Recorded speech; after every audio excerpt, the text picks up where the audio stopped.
जय Hind defence lovers. आज की टॉप हेडलाइंस कुछ इस प्रकार है। डीआरडीओ ने सुदर्शन चक्र एयर डिफेंस सिस्टम को बनाने के लिए प्राइवेट सेक्टर के सक्रिय पार्टिसिपेशन पर दिया जोर। ऑफिशियली कंफर्म हुआ कि भारत ने अपने एकमात्र फॉरेन मिलिट्री बेस को कर दिया है खाली। 33 वर्षों के बाद अमेरिका भी न्यूक्लियर टेस्ट को फिर से करेगा शुरू। भारत की त्रिशूल एक्सरसाइज की शुरुआत से पहले पाकिस्तान ने भेजे अपने जेट्स। और कपूरथला में पाकिस्तानी आईएसआई का एजेंट हुआ गिरफ्तार।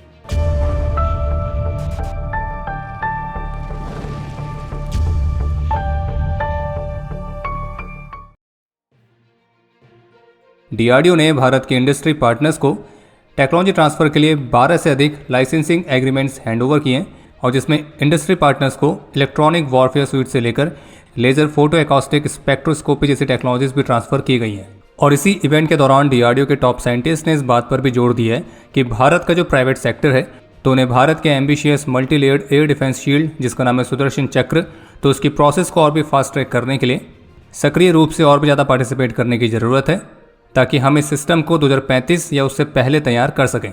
सुदर्शन चक्र जो कि भारत का एक multi layered air defence shield होने वाला है जिसमें satellites, advance radars, directed energy weapons, तो इन सभी अलग अलग टेक्नोलॉजीज़ को एक ही साथ इंटीग्रेट किया जाएगा ताकि वो दुश्मन की तरफ से आने वाले एरियल थ्रेट्स को डिफेंड करने के साथ साथ डिस्ट्रॉय करने में भी सक्षम हो और भारत के मिलिट्री और सिविलियन दोनों ही तरह के महत्वपूर्ण एसेट्स को सुरक्षा प्रदान करें। और डीआरडीओ ऑफिशियल्स का ये भी कहना है कि भारत के जो स्टार्टअप्स हैं उन्हें आगे आना चाहिए और हमें बताना चाहिए कि वो क्या क्या ऑफर कर सकते हैं। अगर आप एवेक्स जैसे एयरक्राफ्ट भी बना सकते हैं तो हमें बताइए, हम अभी भी जेट्स इंपोर्ट कर रहे हैं। अगर आपको लगता है कि आप इस तरह के बड़े सिस्टम्स को बना सकते हैं, इंजन्स को बना सकते हैं, और ये एक तरह से कलेक्टिव रिस्पॉन्सिबिलिटी है कि भारत के पास इंडियन टेक्नोलॉजी के साथ ही खुद का फाइटर एयरक्राफ्ट होना चाहिए। बाकी ये भी बताया गया कि डीआरडीओ मिसाइल्स और टारगेट्स की प्रिसाइज ट्रैकिंग के लिए सीकर टेक्नोलॉजीज़ को भी मजबूत करने पर तेज़ी से काम कर रही है और जिसमें radio frequency seekers, imaging infrared seekers, millimetre wave seekers, तो इन सभी पर भारत ने काम किया है। तो ऑफिशियली ये कंफर्म हो चुका है कि तजाकिस्तान में भारत का जो एकमात्र ओवरसीज मिलिट्री बेस था जिसको कहते हैं ऐनी एयर बेस, तो अब उसे भारत ने खाली कर दिया है।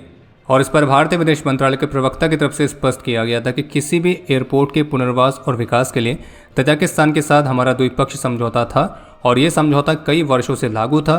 तजाकिस्तान के साथ हुए समझौते के समापन के बाद हमने ये फैसिलिटी तजाकिस्तान को सौंप दी है और ऐसा 2022 में हुआ।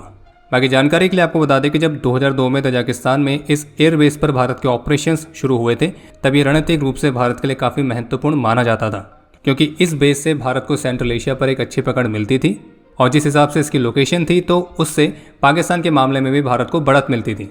इस बेस पर भारतीय वायुसेना के हेलीकॉप्टर्स की कुछ टुकड़ी तैनात थी, यहाँ पे रिपेयर फैसिलिटी थी, मेंटेनेंस इक्विपमेंट थे और पास्ट में अफगानिस्तान में नॉर्दर्न अलायंस के समय इस बेस को ज़्यादातर भारत ने ही इस्तेमाल किया था और ये उस समय काफ़ी रेलिवेंट भी था।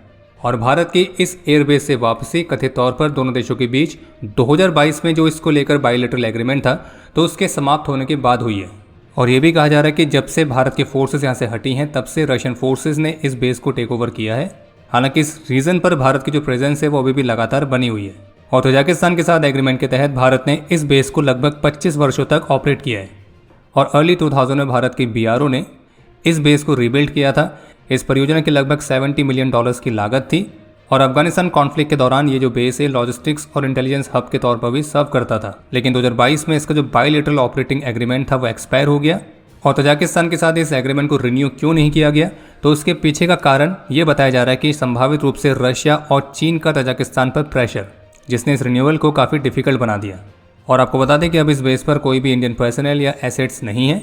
बाकी भारत ने जब इस बेस को रीबिल्ड किया था तो यहाँ पे Su-30 MKI और मिराज 2000 जैसे फाइटर्स को भी हैंडल करने के लिए सारी फैसिलिटीज़ बनाई गई थी। हालांकि भारत ने यहाँ पर कभी भी परमानेंटली अपने किसी भी फाइटर जेट को डिप्लॉय नहीं किया है और ये भारत द्वारा ऑपरेट किया जाने वाला पहला और एकमात्र मिलिट्री फॉरेन बेस था जिसे सेंट्रल एशिया में भारत की आंख और कान की तरह भी कंसिडर किया जाता था। लेकिन जियोपॉलिटिकल एक्सपर्ट्स का ये भी मानना है कि इस बेस की जो लोकेशन है वो रणनीतिक रूप से काफ़ी महत्वपूर्ण है। लेकिन वर्तमान समय की जियोपॉलिटिकल सिचुएशन को देखते हुए और विशेष रूप से अफगानिस्तान में जब से तालिबान का टेक ओवर हुआ है तो उसके बाद से ये बेस जहाँ एक समय पर भारत के लिए काफ़ी यूज़फुल था तो अब ये उतना ज़्यादा ज़रूरी भी नहीं है। और बाकी कुछ लोग इस बेस को फारकोर वाले एयरबेस से भी कंफ्यूज करते हैं तो आपको स्पष्ट करते हैं कि जो फारकोर एयरबेस है और जो ऐनी एयरबेस है दोनों अलग अलग हैं दोनों ही तजाकिस्तान में। लेकिन जो ऐनी एयरबेस भारत के मिलिट्री एसेट्स को ऑपरेट करने के हिसाब से था वहीं जो फारकोर एयरबेस है वो केवल लॉजिस्टिक्स और मेडिकल बेस की तरह है और यहाँ पे भारत ने हॉस्पिटल्स को सेटअप किया था और ये भी आज के समय में ज़्यादातर इनएक्टिव ही है। और यहाँ पे भारत के कॉम्बैट एयरक्राफ्ट होस्ट नहीं किए जाते हैं। लेकिन अब ये दोनों ही बेस वर्तमान समय में रशिया की मदद के साथ तजाकिस्तान के ही कंट्रोल में है।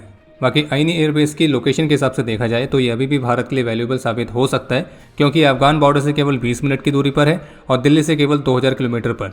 और अगर भारत को यहाँ पे ऑपरेट करने के लिए पूरी तरह से पॉलिटिकल लॉजिस्टिकल फ्रीडम मिलती है तो ये एक तरह से भारत के लिए intelligence post, forward refuelling point, humanitarian missions के लिए एक हब, और हाँ कभी ज़रूरत पड़ती है तो पाकिस्तान के लिए एक दूसरा फ्रंट खोलने के लिए भी काम आ सकता है। लेकिन प्रॉब्लम यह है कि भारत तजाकिस्तान के साथ कोई भी लैंड बॉर्डर शेयर नहीं करता है और इसलिए वहाँ तक पहुँचने के लिए भारत हमेशा ओवरफ्लाइट परमिशंस पर निर्भर रहेगा, ज़्यादातर पाकिस्तान और ईरान पर। पाकिस्तान के साथ अपना क्या हिसाब किताब है आपको पता ही है।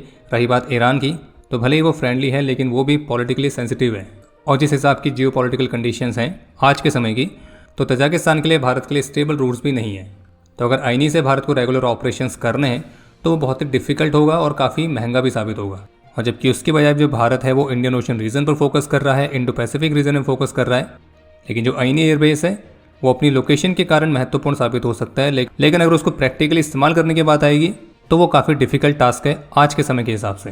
तो इसलिए वहाँ पर अपनी प्रेजेंस बनाए रखने का फिर कोई मतलब नहीं बनता है। रशिया द्वारा हाल ही में कंडक्ट किए गए उनके 2 स्पेशल न्यूक्लियर कैपेबल वेपन्स की टेस्टिंग के बाद आज गुरुवार को यूएस प्रेसिडेंट डोनाल्ड ट्रंप की तरफ से भी अनाउंस किया गया कि अब अमेरिका भी न्यूक्लियर वेपन्स की टेस्टिंग को फिर से स्टार्ट करेगा। और सोशल मीडिया पर इसकी अनाउंसमेंट करते हुए प्रेसिडेंट ट्रंप ने यह भी लिखा कि ऐसा करना उन्हें पसंद नहीं है, लेकिन बढ़ते हुए ग्लोबल कॉम्पिटिशन को देखते हुए उनके पास भी अब कोई विकल्प नहीं है। और आगे उन्होंने ये भी लिखा कि वर्तमान समय में न्यूक्लियर कैपेबिलिटीज़ के मामले में रशिया दूसरे नंबर पर है, चीन तीसरे नंबर पर है, और जबकि वार्न भी किया कि चीन केवल 5 वर्षों के अंदर ही बराबरी पर भी पहुंच सकता है। तो इसलिए प्रेसिडेंट ट्रंप ने डिपार्टमेंट ऑफ वॉर को निर्देश दिए कि अन्य देशों के साथ इक्वल बेसिस पर वे भी न्यूक्लियर टेस्टिंग को शुरू करें, और डिक्लेयर किया कि यूएस की न्यूक्लियर वेपन्स की टेस्टिंग की जो प्रोसेस है वो इमीडिएटली स्टार्ट की जाएगी। यानी कि लगभग 33 वर्षों के अंतराल के बाद अब अमेरिका फिर से न्यूक्लियर टेस्ट की तैयारी कर रहा है। और यूएस प्रेसिडेंट का निर्णय मुख्य रूप से चाइनीज प्रेसिडेंट के साथ उनकी मीटिंग से पहले लिया गया है। और जबकि यूएस के इस अनाउंसमेंट के बाद रशिया की तरफ से हाल ही में स्पष्ट किया गया है। जानकारी के लिए आपको बता दें कि रशिया ने हाल ही में 2 न्यूक्लियर पावर्ड वेपन्स को टेस्ट किया है, जिसमें से एक तो है उनका अंडर वाटर ड्रोन जिसका नाम है पोसाइडन, और दूसरी है उनकी न्यूक्लियर पावर्ड क्रूज मिसाइल जिसका नाम है ब्यूरोवेस्निक। और रशिया के मुताबिक इन दोनों वेपन्स की टेस्टिंग में एटॉमिक वेपन्स की कोई भी डायरेक्ट टेस्टिंग शामिल नहीं थी। कहने का मतलब यह कि जो वेपन्स टेस्ट किए गए वो न्यूक्लियर कैपेबल जरूर है, लेकिन उसमें न्यूक्लियर वॉरहेड का इस्तेमाल नहीं किया गया है। और हाँ, आपको बता दें कि रशिया का जो ये nuclear powered under water drone है पोसाइडन, तो प्रेसिडेंट पुतिन की तरफ से इस वेपन को एक ऐसे वेपन के तौर पर डिस्क्राइब किया गया है जिसको इंटरसेप्ट नहीं किया जा सकता है। और इस ड्रोन को भी ऑलरेडी डूम्सडे मशीन का नाम मिल चुका है। और इस ड्रोन को जो न्यूक्लियर रिएक्टर्स पावर देते हैं तो वो न्यूक्लियर सबमरीन्स में इस्तेमाल होने वाले रिएक्टर्स की तुलना में 100 टाइम्स छोटे हैं। लेकिन जिस तरह के न्यूक्लियर वॉरहेड को ये ड्रोन कैरी कर सकता है तो उसे रशिया की सबसे एडवांस सर्मट इंटरकॉन्टिनेंटल बैलिस्टिक मिसाइल की तुलना में काफ़ी ज़्यादा पावरफुल बताया गया है। और रशिया के under water drone 200 kilometre per hour से ट्रैवल कर सकता है। और चूंकि ये भी न्यूक्लियर पावर्ड है तो इसकी भी एक तरह से वर्चुअली अनलिमिटेड रेंज है। और रशिया के इन्हीं खास वेपन्स की टेस्टिंग के बाद ही अब यूएस को भी शायद जोश आया है न्यूक्लियर वेपन्स को टेस्ट करने का। आज की प्रेस ब्रीफिंग में अफगानिस्तान और पाकिस्तान के कॉन्फ्लिक्ट पर भारतीय विदेश मंत्रालय के प्रवक्ता की तरफ से कहा गया कि मैं अपनी पिछली ब्रीफिंग में कही गई बात को दोहराता हूं कि जो पाकिस्तान है वो इस बात से नाराज़ है कि जो अफगानिस्तान है वो अपने ही क्षेत्र पर संप्रभुता का प्रयोग कर रहा है। और ऐसा लगता है कि पाकिस्तान को ये लगता है कि उसे बिना किसी दंड के सीमा पार आतंकवाद फैलाने का अधिकार है। उसके पड़ोसी इसे अस्वीकार्य मानते हैं और भारत अफगानिस्तान की संप्रभुता, क्षेत्रीय अखंडता और स्वतंत्रता के लिए पूरी तरह से प्रतिबद्ध है। इसके अलावा विदेश मंत्रालय की तरफ से आज ये भी कन्फर्म किया गया कि ईरान के चबाहर पोर्ट पर भारत को ऑपरेशंस के लिए अमेरिका ने अपने सैंक्शंस में 6 महीनों का एक्सटेंशन दिया है। यानी कि 6 महीनों तक चबाहर पोर्ट पर भारत के ऑपरेशंस में अमेरिका के प्रतिबंध लागू नहीं होंगे। इसके अलावा एक और अपडेट है कि भारत और यूएई ने एयर शोज, डिफेंस एग्जीबिशंस और एक्सरसाइजेज में पार्टिसिपेशन के माध्यम से दोनों देशों के एयरफोर्स के कॉपरेशन को और मजबूत करने के तरीकों को डिस्कस किया है। और इसके अलावा इवॉल्व होते हुए मॉडर्न वॉरफेयर को देखते हुए डिफेंस इक्विपमेंट और एयर डिफेंस रिक्वायरमेंट को भी डिस्कस किया गया था। कपूरथला में इंटेलिजेंस एजेंसीज के इनपुट्स के आधार पर एक व्यक्ति को गिरफ्तार किया गया जो कि पाकिस्तान की आईएसआई के लिए जासूसी करने का काम कर रहा था। ये एक सिविलियन एम्प्लॉय है जो कि कपूरथला आर्मी कैंटोनमेंट में सफाई सेवक के तौर पर कार्य करता था और उसकी पहचान राजा के तौर पर हुई है। और जब इसका मोबाइल फ़ोन सर्च किया गया तो उसमें कुछ पाकिस्तानी कॉन्टैक्ट्स के साथ इसके कम्युनिकेशन के एविडेंस भी मिले हैं। और इस पर आरोप है कि इसने पाकिस्तानी एजेंट को रिस्ट्रिक्टेड आर्मी एरियाज की फोटोग्राफ्स और मिलिट्री एस्टेब्लिशमेंट से संबंधित कुछ सेंसिटिव इन्फॉर्मेशन पास करी है और इस मामले को राष्ट्रीय सुरक्षा के एक गंभीर उल्लंघन के तौर पर देखा जा रहा है। इसके अलावा एक अपडेट यह है कि भारत की ट्राई सर्विस मिलिट्री एक्सरसाइज त्रिशूल तो फुल स्केल पर आज से शुरू हो चुकी है। और जैसे कि ये जो एक्सरसाइज है ये वेस्टर्न बॉर्डर्स के बेहद ही करीब कंडक्ट हो रही है, जो कि लगभग 12 दिनों तक जारी रहेगी और ऑपरेशन सिंदूर के बाद से पहला मेजर वॉर गेम है। इसमें भारत के special forces, missile batteries, warships, battle tanks, attack aircraft सभी महत्वपूर्ण एलिमेंट्स पार्टिसिपेट कर रहे हैं। और जो कच्छ वाला रीजन है वहाँ पे विशेष रूप से इसमें फोकस रहेगा, जिसे पाकिस्तान के साथ एक संभावित फ्रेश बॉर्डर फ्लैश पॉइंट की तरह देखा जा रहा है। और हाँ, बाकी जब से इस त्रिशूल एक्सरसाइज की अनाउंसमेंट हुई है तो हमारे पड़ोसी तब से ही परेशान हैं, लगभग अपना पूरा ही एयर स्पेस रिस्ट्रिक्ट करके बैठे हुए हैं। और इस एक्सरसाइज से पहले पाकिस्तान ने अपने 3 महत्वपूर्ण बेसिस, जिनमें शोरकोट, रिसालपुर और मियांवली है, तो यहाँ से आज सुबह अपने फाइटर जेट्स को भी स्क्रैम्बल किया है। और मीडिया रिपोर्ट्स के मुताबिक पाकिस्तानी जेट्स सुबह 3:30 बजे से सुबह 6 बजे तक एयरबॉर्न रहे थे और इस दौरान मल्टीपल सॉर्टीज उन्होंने कंडक्ट करी थी। बाकी हम तो बस पाकिस्तान को यही कहेंगे कि ये केवल एक मिलिट्री एक्सरसाइज है और इसलिए आपने सबसे पहले घबराना नहीं है।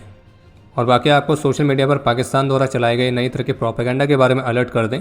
हो ये रहा कि सोशल मीडिया पर कुछ पाकिस्तानी बॉट अकाउंट्स हैं जो कि कुछ ऐसी वीडियोस फैला रहे हैं जिसमें आपको एक व्यक्ति कुछ कहते हुए सुनाई देगा और पाकिस्तानी अकाउंट्स कह रहे हैं कि वो व्यक्ति कोई और नहीं बल्कि भारतीय सेना का जवान है और जो कि ये बता रहा है कि उन्हें कुछ भी नहीं मिलता है। लेकिन जब आप उस व्यक्ति के शब्दों को अच्छे से सुनेंगे तो आपको समझ में आ जाएगा कि ये तो लाहौरी चूरन खाने वाला व्यक्ति है। मतलब इन लोगों को प्रोपेगेंडा भी सही से करना नहीं आता है। और वैसे लाहौरी चूरन से याद आया, जो टीटीपी है तो उसने हाल ही में एक बड़ा हमला किया था और इस बड़े हमले में पाकिस्तानी मिलिट्री को मेजर कैजुअलिटीज़ का सामना करना पड़ा है। बाकी टीटीपी के एक्शंस की जो भी फुटेज है वो आपको हमारे ऑफिशियल टेलीग्राम चैनल पर मिल जाएगी। बाकी अब समय है आज के इतिहास का। आज के दिन 2021 में जम्मू कश्मीर की नौशेरा सेक्टर में अपने अदम्य साहस और वीरता का परिचय देते हुए लेफ्टिनेंट ऋषि कुमार और सिपाही मंजीत सिंह वीर गति को प्राप्त हुए थे। आज के दिन 1962 में अपने अदम्य साहस और वीरता का परिचय देते हुए कैप्टन आर डेविड रोसारियो वीर गति को प्राप्त हुए थे और इन्हें मरणोपरांत वीर चक्र से सम्मानित किया गया। आज के दिन 1999 में जम्मू कश्मीर के पुंछ में अपने अदम्य साहस और वीरता का परिचय देते हुए लेफ्टिनेंट कर्नल अजीत भंडारकर ने अपना सर्वोच्च बलिदान दिया था और इन्हें मरणोपरांत शौर्य चक्र से सम्मानित किया गया। बाकी आपके लिए आज का प्रश्न है कि वर्तमान समय में भारतीय नौसेना की सबसे एडवांस वॉरशिप कौन सी है। और अब समय है आज के टॉप 3 कमेंट्स का, जो ये रहे आपकी स्क्रीन पर।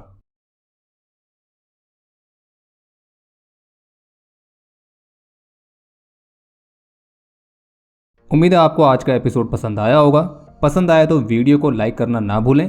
आपके कोई भी सुझाव या सवाल हो तो उसके लिए कमेंट सेक्शन ओपन है। और अगर आप डिफेंस रिलेटेड और भी एक्सक्लूसिव कंटेंट में दिलचस्पी रखते हैं तो आज ही प्ले स्टोर से डिफेंस स्क्वाड की सुपर ऐप को डाउनलोड करना ना भूलें। और अगर आप चैनल पर पहली बार आए हैं तो squadron.in पे जाके हमारे नए डिज़ाइंस को भी चेकआउट जरूर करें। बाकी जल्द मिलेंगे नए एपिसोड के साथ। तब तक के लिए जय हिंद, जय भारत।